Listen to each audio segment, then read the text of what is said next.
ขาน้อยวิสัยศรีสมหวังขอถามแม่พระเมตตาแดผ่านมาขาน้อยได้ฝึกได้ปฏิบัติธรรมแล้วเกิดมีผลดีต่อกับตนเองผลดีที่ได้ฝึกปฏิบัตินี่ขาน้อยจะเฮ็ดแนวใดเพื่อไปเผยแพร่ให้ผู้อื่นได้เข้าใจนํเพื่อช่วยเอากันคำตอบมี8ข้อเนาะข้อที่1เขาก็ต้องเลยอดทนอดกัน เพื่อเป็นการช่วยผู้อื่นให้ผู้อื่นในความเข้าใจนำเฮาข้อที่2ต้องได้เอาใจใส่แนะนำแยกแยะชี้แจงอธิบาย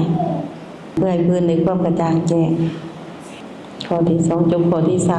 3ต้องเฮ็ดให้ผู้อื่นเห็นเฮาเป็นแบบอย่างให้ผู้อื่น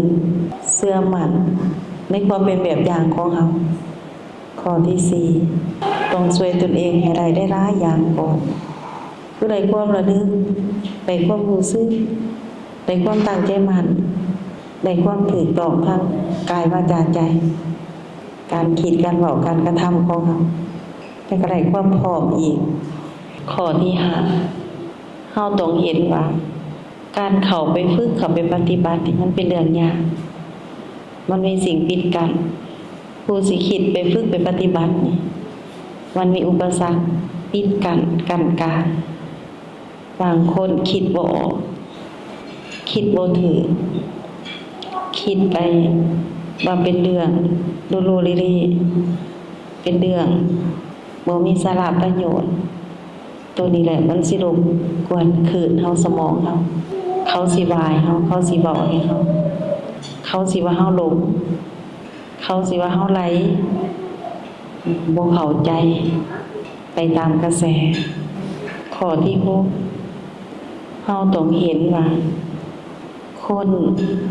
ดีก็มีบ่ดีก็มีมักก็มีบ่มักก็มี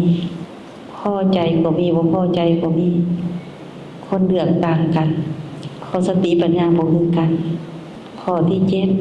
7เฮาต้องเห็นว่าเรื่องช่วยกันในทางลาภนี่มันเป็นเรื่องยากเป็นเรื่องบ่ง่าย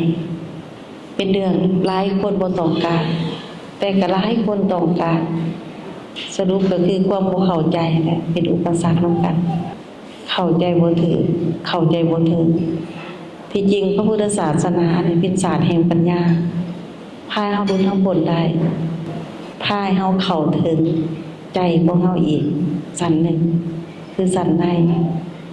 สั้นความเป็นผู้รู้ผู้เห็นเฮาผู้บอกเฮาได้ผู้สอนเฮาได้เป็นผู้เหนือคนแต่เกิดในคน